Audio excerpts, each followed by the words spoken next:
Pak Prabowo apakah salah menangkap sinyal dari pasar atau bagaimana menurut Prof?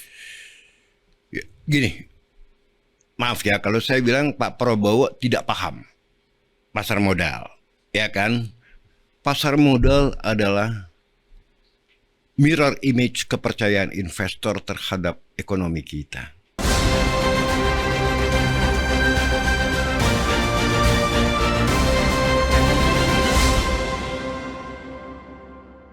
Dengan bilang Indonesia gelap, kabur aja dulu. Kenapa? Kembali lagi tadi indikatornya jelas, tabungan masyarakat itu turun. PHK di mana-mana walaupun jumlahnya masih puluhan ribu loh, belum jutaan. Ya kan ya. Nah, bagaimana kita bisa katakan bahwa ekonomi kita is fine based on the numbers and the fact bahwa masyarakat turun ke jalan. Oke. Salah satu indikatornya juga Prof itu adalah pasar saham. Ya Kan? Kita sudah dalam 1 bulan terakhir 2 kali trading halt. Ya. Dihentikan sementara perdagangan. Cuma ketika itu ditanyakan juga kepada Presiden Prabowo, Pak Prabowo seperti mengatakan bahwa kondisi saham kita saat ini IHSG itu tidak menjadi satu indikator besar. Pak Presiden mengatakan kalau orang itu selalu bicara kalau pasar saham jatuh, kalau naik diam, gitu kan. Jadi sebetulnya Pak Prabowo apakah salah menangkap sinyal dari pasar atau bagaimana menurut Prof? Gini, maaf ya kalau saya bilang Pak Prabowo tidak paham pasar modal, ya kan? Pasar modal adalah mirror image kepercayaan investor terhadap ekonomi kita.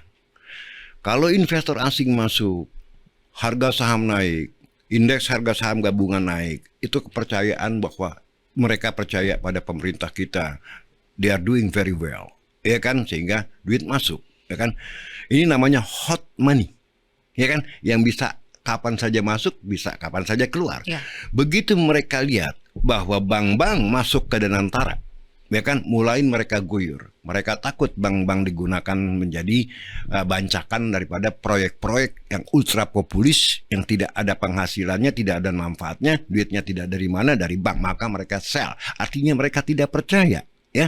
Maka dolar pun melambung, ya kan. Kalau dolar melambung, Mbak, ya kan, ujung-ujungnya bisa terjadi imported inflation. Satu, ya kan ya, harga barang-barang jadi lebih naik tinggi, ya kan. Nah, yang menjadi korban adalah rakyat bawah. Ya, Bapak Presiden harus paham itu. Ya, mekanisme dalam ekonomi.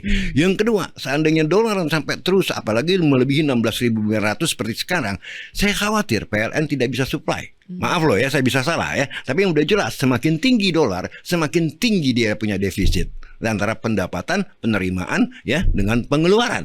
Karena apa? Pengeluarannya dalam dolar, penerimaannya dalam rupiah. Ada currency mismatch.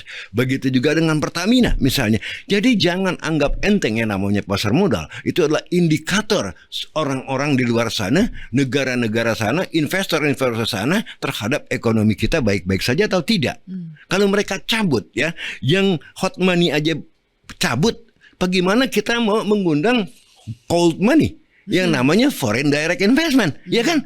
Hot money aja nggak percaya, mereka masuk, mereka cabut, apalagi yang namanya cold money, yang namanya FDI. Mereka datang, mereka pasang tenda di sini, pasang pabrik di sini. Ini duit jangka panjang, Mbak, nggak gampang kabur. Nah, kalau yang jangka pendek aja nggak dipercaya, apalagi jangka panjang, how come? Ya, jadi ini loh yang harus diperhatikan. Memang benar rakyat kecil nggak megang saham. Ya kan? Ya, mereka beli beras saja susah, gimana mau beli saham, ya kan ya? Tapi bahwa pasar saham adalah indikator kepercayaan investor terhadap negeri ini, itu tidak boleh dilupakan. Kalau FDI tidak mau masuk, bagaimana kita mau menciptakan lapangan kerja sementara kita tidak punya uang? Ya kan? Kita harus mengatakan FDI, ya kan? Kalau FDI masuk, rakyat memang mendapat buahnya. Itu karena mereka percaya kepada pemerintah ini dengan segala macam kebijakannya. Kalau FDI tidak mau masuk, yang salah bukan FDI-nya. Yang salah kenapa Anda tidak bisa mendapatkan trust daripada investor?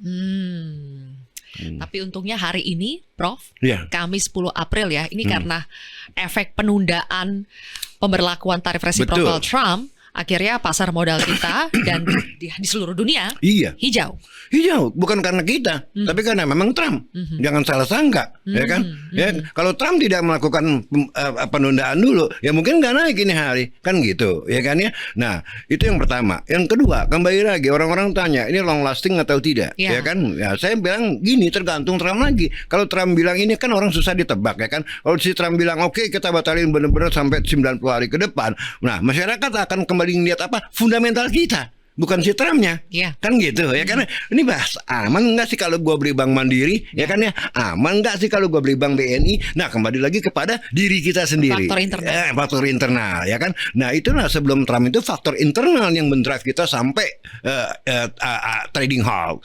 Pada waktu itu 18 Maret di Yang mana pertama kali itu, ya. hijau royo-royo kita malah didam sampai trading halt. Artinya apa? Itu internal force, bukan dari luar sana. Memang penyakit kita sendiri. Kok dibilang ekonomi kita baik-baik saja kalau investor tidak percaya? Jadi terakhir Prof, Iya. Prof, seandainya Prof masih berada dalam kepakaran ya di sekeliling Pak Prabowo seperti pada saat menjadi anggota Dewan Pakar TKN itu, dengan situasi ekonomi saat ini, nasihat apa yang akan Prof berikan kepada Pak Prabowo untuk Ya. menghadapi? Oke, yang pertama ada 2 poin, the root of all evil sebelum Trump. 2, Danantara dan MBG. Sebetulnya ini bisa dilakukan oleh Pak Prabowo, rasionalisasi dana untuk makan bergizi gratis. Sebab kita sebetulnya cukup dengan 5-10 triliun kita memberikan makan bergizi gratis kepada mereka-mereka yang memang membutuhkan di daerah-daerah tertinggal sana, bukan di kota-kota besar sini, ya kan? Itu artinya kita saving ratusan triliun. Yang kedua, ya kan, Danantara ini menakutkan di pasar modal karena ada bank di dalamnya. Dan yang ketiga adalah yang kita butuhkan bukanlah super holding. Ya, jadi membentuk Danantara ini sebagai super holding dengan aset 14.000 triliun, katanya kita bisa raising fund atau fundraising untuk membangun hilirisasi ini, hilirisasi itu, salah. Saya yakin tidak akan seperak pun Danantara bisa fundraising. Karena apa? Jaminannya adalah aset, bukan, dan aset adalah book value, bukan enterprise value.